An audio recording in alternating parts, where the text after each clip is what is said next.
వచ్చే నెల 15వ తేదీ నుంచి తెలంగాణలో ఓటర్ల జాబితా ప్రత్యేక సమగ్ర సవరణ ప్రక్రియ మొదలవుతుందని, జూన్ 25 నుంచి జూలై 24 వరకు ఇంటింటికి వెళ్లి వెరిఫికేషన్ చేస్తామని రాష్ట్ర ఎన్నికల ప్రధానాధికారి సుదర్శన్ రెడ్డి తెలిపారు. హైదరాబాద్లో మీడియా సమావేశంలో మాట్లాడిన ఆయన BLOలు ఇంటింటికి వెళ్లి ఎన్యూమరేషన్ ఫాములు ఇస్తారన్నారు. పూర్తి చేసిన ఎన్యూమరేషన్ ఫామ్లు సేకరించి జూలై 31న డ్రాఫ్ట్ నోటిఫికేషన్ ఇస్తామని తెలిపారు. ఈ డ్రాఫ్ట్ నోటిఫికేషన్పై జూలై 31 నుంచి ఆగస్టు 30 వరకు అభ్యంతరాలు తెలపవచ్చని, అభ్యంతరాల పరిశీలనగా అక్టోబర్ 1న తుది ఓటరు జాబితా ప్రచురిస్తామన్నారు. 24/7 జూలై నుంచి డ్రాఫ్ట్ నోటిఫికేషన్ మొదలవుతుంది. డ్రాఫ్ట్ నోటిఫికేషన్ ఇచ్చిన తర్వాత అబ్జెక్షన్స్, క్లెయిమ్స్ అండ్ అబ్జెక్షన్స్, ఈ డ్రాఫ్ట్ నోటిఫికేషన్లో ఎవరైతే ఎన్యూమరేషన్ ఫామ్స్ ఫిల్ చేసి తీసుకున్నామో ఆ ఎన్యూమరేషన్ ఫామ్స్కి సంబంధించిన డీటెయిల్స్ అన్నీ ధృవీకరించి వాటిని డ్రాఫ్ట్ నోటిఫికేషన్ అనేది ఇవ్వడం జరుగుతుంది. సో ఈ డ్రాఫ్ట్ నోటిఫికేషన్ ఇచ్చిన తర్వాత క్లెయిమ్స్ అండ్ అబ్జెక్షన్స్ పీరియడ్ ఉంటుంది. ఆ claims and objections period of filing claims and objections is 31/7/2026 నుండి 30/8/2026. క్లెయిమ్స్ అండ్ అబ్జెక్షన్స్ పీరియడ్ అంటే డ్రాఫ్ట్ పబ్లిష్ చేసిన తర్వాత ఎవరైనా పేర్లు లేనట్టయితే వాళ్ళు క్లెయిమ్స్ పెట్టుకోవచ్చు. ఎవరైనా తప్పుగా ఇచ్చినట్టయితే, డ్రాఫ్ట్లో ఏవైనా తప్పులు ఉన్నట్టయితే వాటికి అబ్జెక్షన్స్ రూపంలో కూడా ఇవ్వడానికి ఈ పీరియడ్ అనేది ఉంటుంది. తర్వాత ఈ period of claims and objections అయిన తర్వాత నోటీస్ పీరియడ్ అనేది తర్వాత ఉంటుంది. అది 31 జూలై నుంచి 28 సెప్టెంబర్ వరకు ఉంటుంది. ఈ పీరియడ్లో నోటీస్ పీరియడ్ అంటాం. రాష్ట్రంలో జనాభా తగ్గుదలపై మరోసారి ఏపీ సీఎం చంద్రబాబు ఆసక్తికర వ్యాఖ్యలు చేశారు. జనాభా తగ్గుదల సమస్యగా మారిందని అన్నారు. జనాభా తగ్గితే ఆర్థిక వ్యవస్థపై భారం పడుతుందని చెప్పారు. జనాభా పెరుగుదలకు రాష్ట్ర ప్రభుత్వం కీలక నిర్ణయాలు తీసుకుందని అన్నారు. పిల్లలు భారం కాదని, వాళ్లే సంపద అని వ్యాఖ్యానించారు. మూడో బిడ్డ పుట్టిన వెంటనే ఆ దంపతులకు 30,000 రూపాయలు ఇస్తామని ప్రకటించారు. నాలుగో బిడ్డ పుట్టిన వెంటనే 40,000 ఇస్తామని అన్నారు. అంతేకాకుండా రాష్ట్రం మొత్తం పరిశుభ్రంగా ఉండాలని ఈరోజు స్వచ్ఛాంధ్ర ప్రారంభిస్తామని తెలిపారు. శ్రీకాకుళం జిల్లా నరసన్నపేట పర్యటనలో ఉన్న సీఎం చంద్రబాబు స్వచ్ఛాంధ్ర స్వర్ణాంధ్ర కార్యక్రమంలో పాల్గొన్నారు. ఆచరణ శుద్ధి అయినటువంటి మార్పు మన ఈ రోజు నుండి నా తోటి వారికి కూడా స్వచ్ఛతపై అవగాహన కల్పించే దిశగా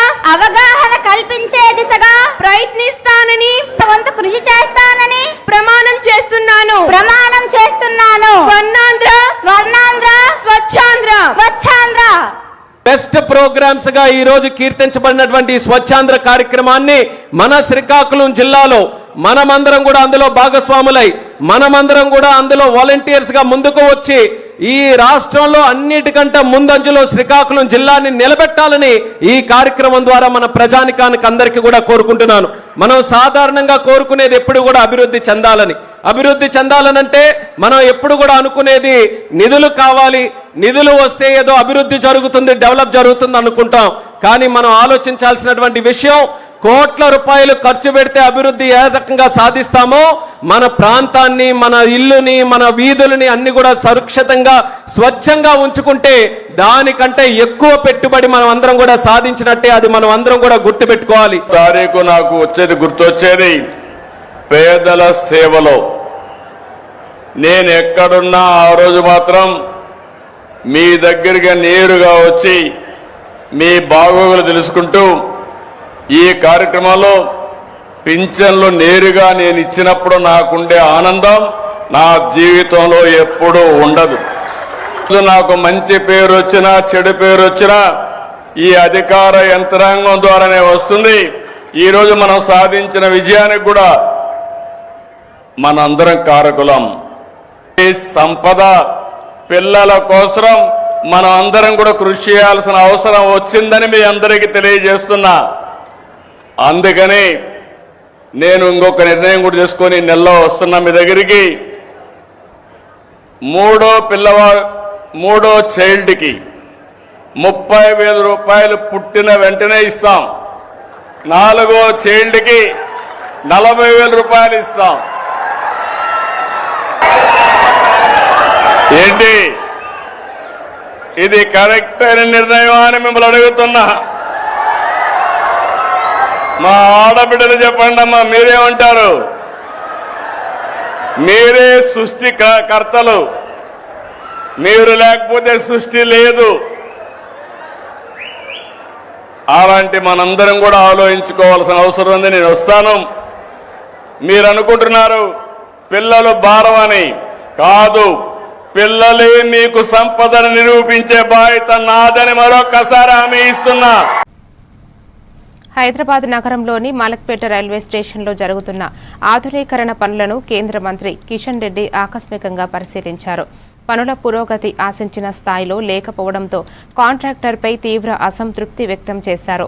అమృత్ భారత్ స్టేషన్ పథకం కింద చేపట్టిన అభివృద్ధి పనుల్లో భాగంగా హైదరాబాద్లోని పలు రైల్వే స్టేషన్లను ఆధునీకరిస్తున్నట్లు కేంద్ర మంత్రి కిషన్ రెడ్డి వెల్లడించారు.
warm welcome to all respected honorable union minister Kishan Reddy sir. MTS second phase కూడా ఆ దిశలోనే ముందుకు తీసుకెళ్తా ఉన్నాం. ఈ యొక్క రైల్వే నెట్వర్క్ డెవలప్మెంట్ అవుతే ఇక్కడ నుంచి యాదగిరిగుట్ట వరకు MMTS సెకండ్ ఫేజ్ ఎక్స్టెన్షన్ చేస్తా ఉన్నాం. అదేవిధంగా ఇక్కడ నుంచి కొమరవెల్లి మల్లన్న దేవస్థానం కూడా సౌకర్యాలు కల్పించే దృక్పథంతో కొమరవెల్లి రైల్వే స్టేషన్ కూడా డెవలప్మెంట్ చేశాము. ఈ నెల చివరి వారంలో కానీ అదేవిధంగా వచ్చే నెల మొదటి వారంలో కానీ కొమరవెల్లి రైల్వే స్టేషన్ కూడా భక్తులకు స్వామివారి కొమరవెల్లి మల్లన్న పాదాల చెంత డెడికేట్ చేయబోతా ఉన్నాం. 100% పనులు కొమరవెల్లి రైల్వే స్టేషన్ కొత్తగా భూమి పూజ చేసి కొత్త రైల్వే స్టేషన్ హైదరాబాద్ నుంచి వెళ్ళేటువంటి భక్తుల కోసం నిర్మాణం చేశాము. అది కూడా ఈ నెల చివరి వారంలో కానీ వచ్చే నెల మొదటి వారంలో కానీ దాన్ని ప్రారంభించుకుంటాం. సికింద్రాబాద్ రైల్వే స్టేషన్ డెవలప్మెంట్ చేస్తూ ఉన్నాం. మన శంషాబాద్ ఎయిర్పోర్ట్ ఏ రకంగా ఉందో మన సికింద్రాబాద్ కూడా అదేవిధంగా డెవలప్మెంట్ అవుతుంది. అదేవిధంగా నాంపల్లి రైల్వే స్టేషన్ దాన్ని కూడా 350. ఎస్ఐఆర్ కార్యక్రమంపై అవగాహన సదస్సులో భాగంగా నిర్వహించిన బూత్ స్థాయి ఏజెంట్ల సమావేశానికి బీఆర్ఎస్ వర్కింగ్ ప్రెసిడెంట్ కేటీఆర్ హాజరయ్యారు. తెలంగాణ భవన్లో శరత్ నగర్ నియోజకవర్గానికి సంబంధించిన బూత్ స్థాయి ఏజెంట్లకు ఓటర్లు జాబితా ప్రత్యేక సమగ్ర సవరణ ప్రక్రియపై కేటీఆర్ దిశానిర్దేశం చేశారు. ఎస్ఐఆర్ కార్యక్రమంపై అందరూ అప్రమత్తంగా వ్యవహరించాలని మాజీ మంత్రి తలసాని శ్రీనివాస్ యాదవ్ సూచించారు. మనం యాప్ మీరు ఎలక్షన్ లో చూసారు. ఆ రోజు మనోడు సాయి మీకు ఒక యాప్ ఒకటి తయారు చేసి ఇచ్చారు. ఆ యాప్ ఇచ్చినప్పుడు ఏం చేశారు, ఆ పద్ధతి ప్రకారం మనం చేసుకుంటూ పోయినాం. అది చాలా బాగుంది. అది మళ్ళీ ఒకసారి మీకు యాక్సెస్ ఇప్పిస్తాం. దాని ప్రకారం చేసుకొని పోవాలి. కూడా మొన్న కేసీఆర్ గారి నాయకత్వంలో మీటింగ్ అయినప్పుడు డిజిటల్ మెంబర్షిప్ చేయాలని ఎందుకంటే మన బస్తీలలో అందరూ చదువుకొని ఉన్నారు, యంగ్ పిల్లలు ఉన్నారు, మీకు కూడా అనుభవాలు ఉన్నాయి కాబట్టి ప్రెసిడెంట్ కేటీఆర్ గారిని మాట్లాడవలసింది కూడా.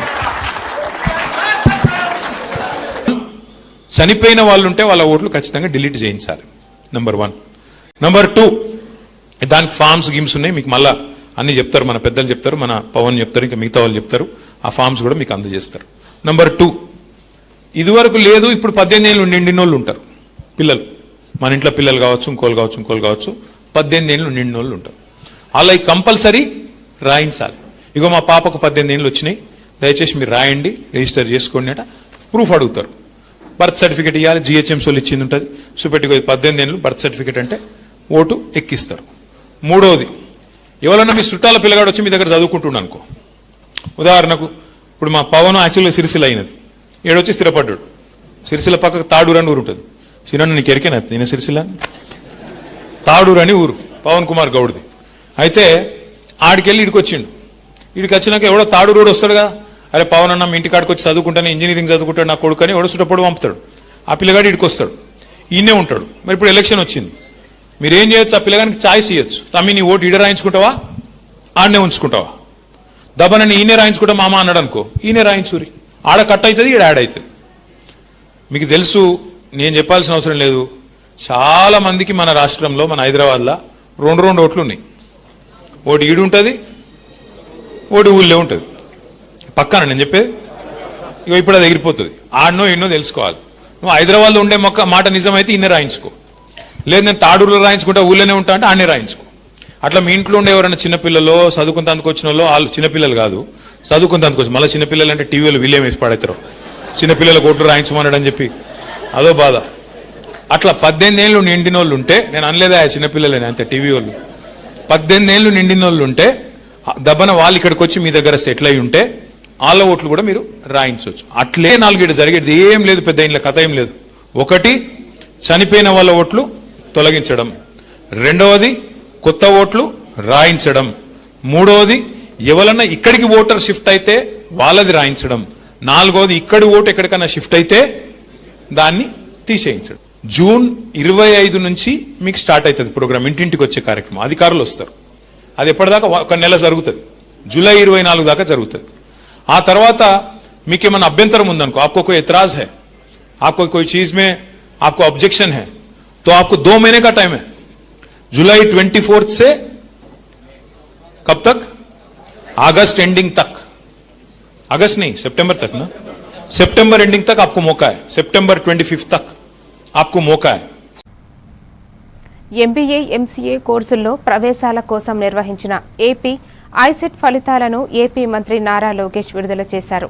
మొత్తం 26,219 మంది అభ్యర్థులు దరఖాస్తు చేసుకోగా 23,198 మంది పరీక్షకు హాజరయ్యారు. వీరిలో 21,205 మంది అభ్యర్థులు అర్హత సాధించారు. కాకినాడ జిల్లాకు చెందిన వైష్ణవి 166.094 మార్కులతో ఫస్ట్ ర్యాంకు సాధించారు. అభ్యర్థులు తమ ర్యాంకు కార్డులను సంబంధించిన లింక్ ద్వారా పొందవచ్చని అధికారులు తెలిపారు.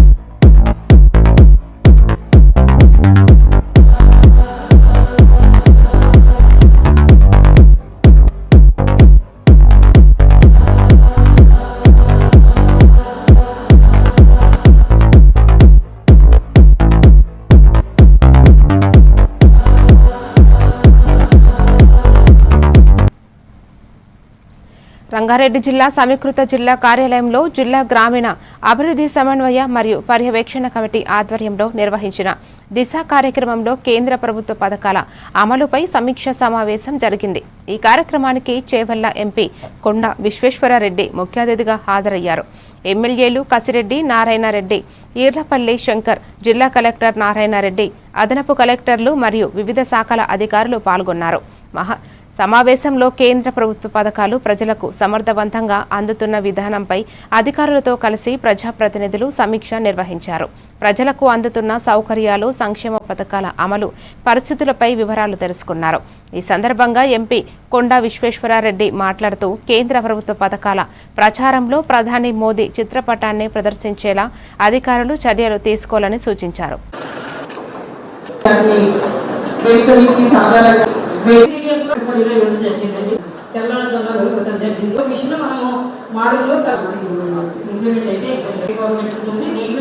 ఈ కమిటీ దిశ కమిటీకి ఆహ్వానితులుగా ఉన్న జిల్లా పరిధిలో ఉన్న అందరూ జిల్లా స్థాయి అధికారులందరూ కూడా ఈ సమావేశంలో హాజరై ఉన్నారు.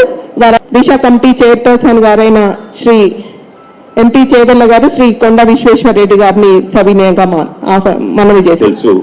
దిశ కమిటీ అనేది అభివృద్ధి కొరకు కేంద్ర ప్రభుత్వము రాష్ట్ర ప్రభుత్వం కలిస్తే తప్ప అభివృద్ధి కాదు. ఎందుకంటే అమలు చేసేటివన్నీ కేంద్ర ప్రభుత్వం ఎన్నో స్కీమ్స్ పెడతాయి. కొన్ని స్కీమ్స్ ఇక్కడ మంచిగా ఎట్లా కావాలని ప్రతి డిపార్ట్మెంట్ ను ప్రత్యేకంగా ఎక్కడైతే కేంద్ర ప్రభుత్వం స్కీమ్స్ ఉన్నాయో అవన్నీ కూడా రివ్యూ చేస్తాను.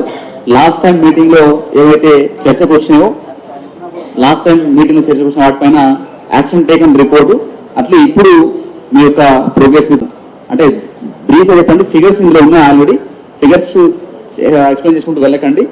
రంగారెడ్డిలో నుంచి మొత్తం వచ్చేది. సో ఇది బాగా సఫర్ అవుతుండ్రు. కందుకూరు మండలి రంగారెడ్డి 2 నిమిషాలు చేస్తాం మీరు అడిగిన కనుక. ఇది డీటెయిల్ ఇప్పుడే ఇంతకు ముందే మీరు రాకముందు కలెక్టర్ గారితో సురేంద్రమోహన్ గారితో మాట్లాడినాము. సురేంద్రమోహన్ గారు కూడా అదే అన్నారు.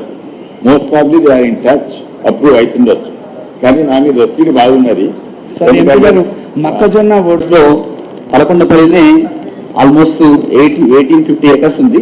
అందులో అక్కడ సెంటర్ ఓపెన్ చేస్తే మనకు సన్ఫ్లవర్ మీద ఏ డిసిషన్ తీసుకోలేదు, దాని మీద డిస్కషన్ రాలేదంటున్నారు. హైదరాబాద్ పరిధి Kukatpally 4th phase housing board నుంచి హైటెక్ సిటీకి వెళ్లే దారిలో ఉన్న లోధా అపార్ట్మెంట్స్లోని ఓ ఫ్లాట్లో మంటలు వచ్చాయి. ఆ అపార్ట్మెంట్లోని హై రైజ్ టవర్స్లో ఒకటైన 2B టవర్లో ఈ ప్రమాదం జరిగింది. ఈ టవర్లోని 29, 30 అంతస్తుల్లో ఉన్న ఓ డూప్లెక్స్ ఫ్లాట్లో ఒక్కసారిగా మంటలు ఎగసిపడ్డాయి. ఫ్లాట్ నుంచి భారీగా పొగలు, మంటలు రావడాన్ని గమనించిన స్థానికులు తీవ్ర భయాందోళనకు గురయ్యారు. ప్రమాదాన్ని గుర్తించిన వెంటనే అపార్ట్మెంట్ వాసులు అప్రమత్తమయ్యారు. వెంటనే పోలీసులకు, ఫైర్ సిబ్బందికి సమాచారం అందించారు. సమాచారం అందుకున్న ఫైర్ సిబ్బంది తక్షణమే ఘటనా స్థలానికి చేరుకుని మంటలను అదుపు చేశారు. షార్ట్ సర్క్యూట్ కారణంగానే ఈ ప్రమాదం జరిగినట్లు తెలుస్తోంది. ఈ ప్రమాదం జరిగిన సమయంలో ఇంట్లో ఉన్న వారంతా బయటకు వెళ్లినట్లు సమాచారం.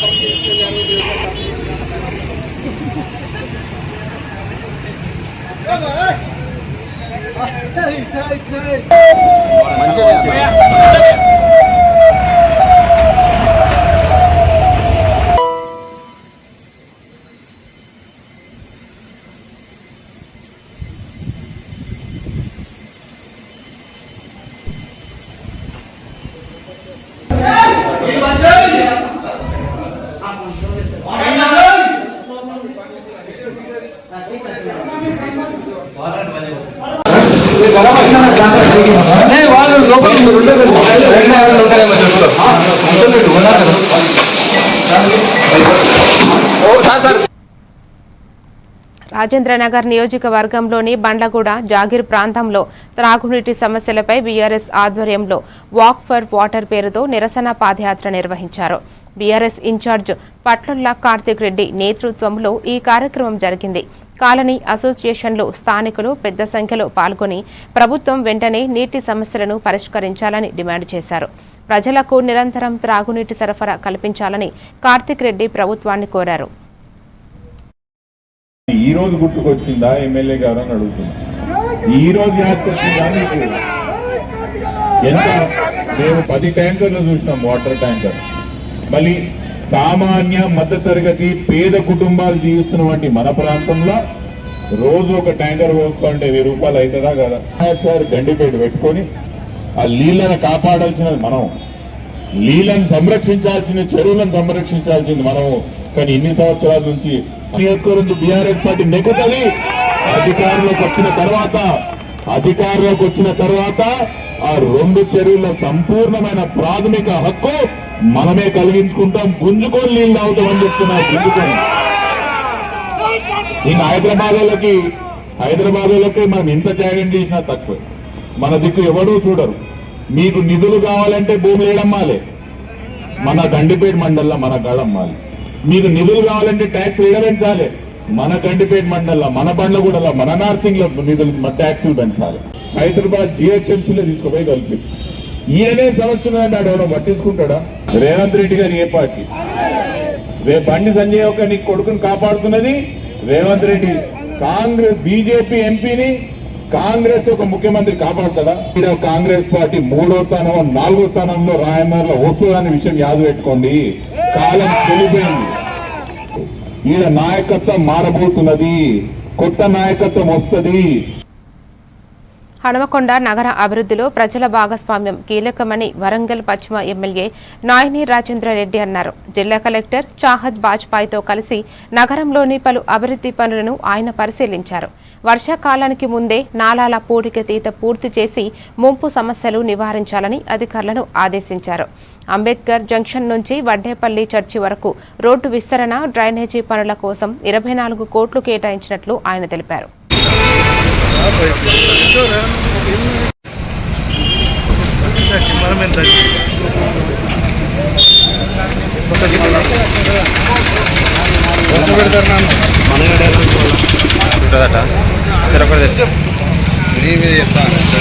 కాంగ్రెస్ భవన్ రోడ్లో ఉన్నాం.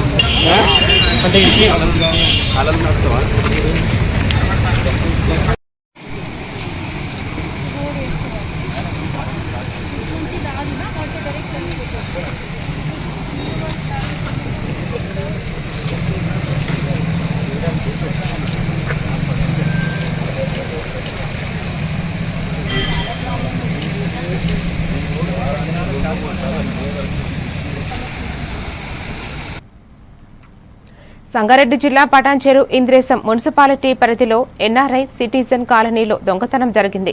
నరసింహారావు అనే ప్రైవేటు ఉద్యోగి ఇంటి తాళాలు పగలగొట్టి లోపలికి చొరబడి దుండగులు ఇంట్లో ఎవరూ లేని సమయంలో 40 తులాల వెండి, 20,000 నగదు, స్కూటీతో పాటు గ్యాస్ సిలిండర్ను కూడా దోచుకుని ఉఘాయించారు.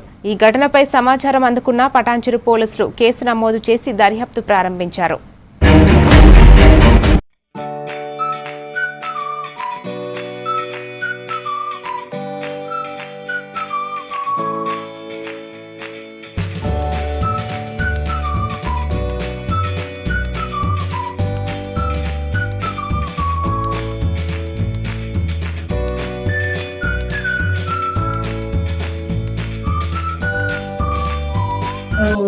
ఎన్ఆర్ఐ సిటిజన్ కాలనీలో ఉంటున్నాము. లాస్ట్ 1.5 year నుంచి ఇక్కడ ఉంటున్నాము. లాస్ట్ ట్యూస్డే రోజు ఊరెళ్ళాము. సో వెనస్డే ఎర్లీ మార్నింగ్ మా ఇంట్లో దొంగలు పడ్డారు. 40 తులాల వెండి, 20,000 క్యాష్, గ్యాస్ సిలిండర్, స్కూటీ ఇవి దొంగిలించారు. తర్వాత మిర్రర్ పగలగొట్టారు, గేట్, లాక్, మొత్తం డోర్ అదంతా కూడా పగల వస్తువులు, బట్టలు అవన్నీ కూడా. మేము ఫ్రైడే ఈవినింగ్ మా ఇంటి పక్కన ఆయన కాల్ చేసి చెప్పారు, ఇలా మీ ఇంట్లో డోర్లు, విండోస్ అన్నీ ఓపెన్లో ఉన్నాయి, లాక్స్ అన్నీ తీసున్నాయని కాల్ చేశారు. సో అప్పటికప్పుడు మేము ఊరు నుంచి బయలుదేరి వచ్చాము. పగలు కొట్టేశారు. లోపల అవన్నీ కూడా తీశారు. ఏం పోలేదు. కార్ మిర్రర్ అయితే పగలు కొట్టేశారు. యాక్చువల్గా ఇక్కడ మా అన్నమయ్య జిల్లా పుంగనూరులో శనేశ్వర స్వామి జయంతి అమావాస్య సందర్భంగా 50 రాళ్ల మరవ వద్ద ఉన్న ఆలయంలో ప్రత్యేక పూజలు నిర్వహించారు. అర్చకులు మంజునాథ స్వామి ఆధ్వర్యంలో శిలా విగ్రహానికి తైలాభిషేకం, పంచామృతిషేకం, శాంతి హోమం చేశారు. స్వామివారిని పుష్పాలతో అలంకరించి భక్తులకు దర్శన భాగ్యం కల్పించారు. చుట్టుప్రక్కల గ్రామాల నుంచి పెద్ద సంఖ్యలో భక్తులు తరలివచ్చి నువ్వుల దీపాలతో మొక్కులు చెల్లించుకున్నారు. ఆలయ కమిటీ అన్నదాన కార్యక్రమాన్ని నిర్వహించింది.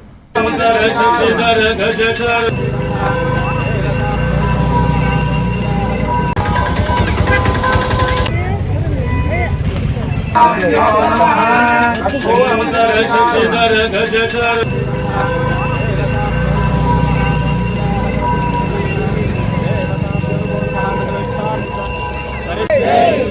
శంకరేశ్వర స్వామికి జై శంకరేశ్వర స్వామికి జై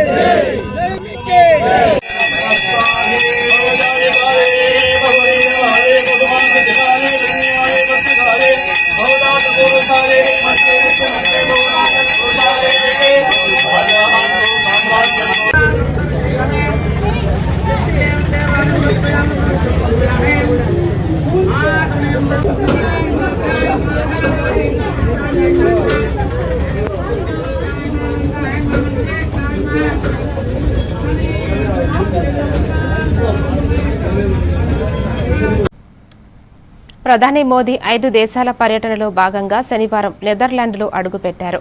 నెదర్లాండ్లో అడ్జంటెంట్ జనరల్ మహారాజు, military household chief Dutch దేశ్ విదేశాంగ మంత్రి ప్రధానికి స్వాగతం పలికారు. అనంతరం అక్కడి నుండి హోటల్కు చేరుకుని హేగ్లో ప్రవాస భారతీయులతో మోదీ సమావేశమయ్యారు. అక్కడ ఏర్పాటు చేసిన సాంస్కృతిక శాస్త్రీయ ప్రదర్శనను వీక్షించారు. నెదర్లాండ్స్ పర్యటనలో టెక్, ఇంధన, వాణిజ్య సంబంధాలపై చర్చించి వాటిని పెంపొందించాలని మోదీ ఆలోచిస్తున్నట్లు సమాచారం. ఇక నెదర్లాండ్స్ పర్యటన పూర్తయిన తర్వాత మోదీ స్వీడన్, నార్వే, ఇటలీ దేశాలలో పర్యటించనున్నారు. అక్కడ సెమీ కండక్టర్లు, ఆర్టిఫిషియల్ ఇంటెలిజెన్స్, గ్రీన్ హైడ్రోజన్, సముద్ర రవాణా, రక్షణ రంగానికి సంబంధించి పలు ఒప్పందాలు చేసుకునే అవకాశం ఉంది.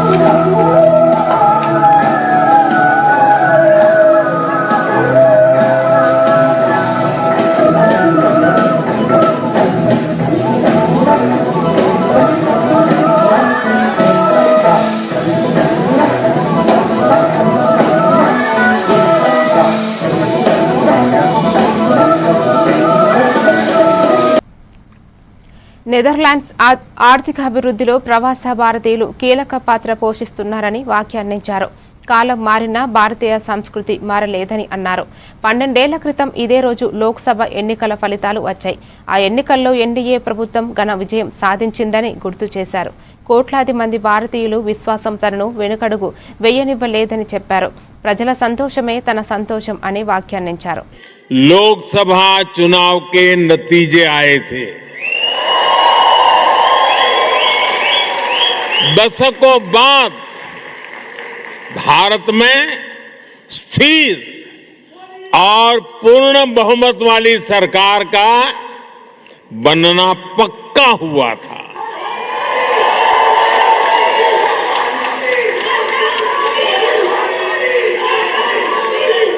एक वो दिन था और एक आज का दिन है. कोटि कोटि भारतवासियों का विश्वास मुझे न रुकने देता है और न थकने देता है.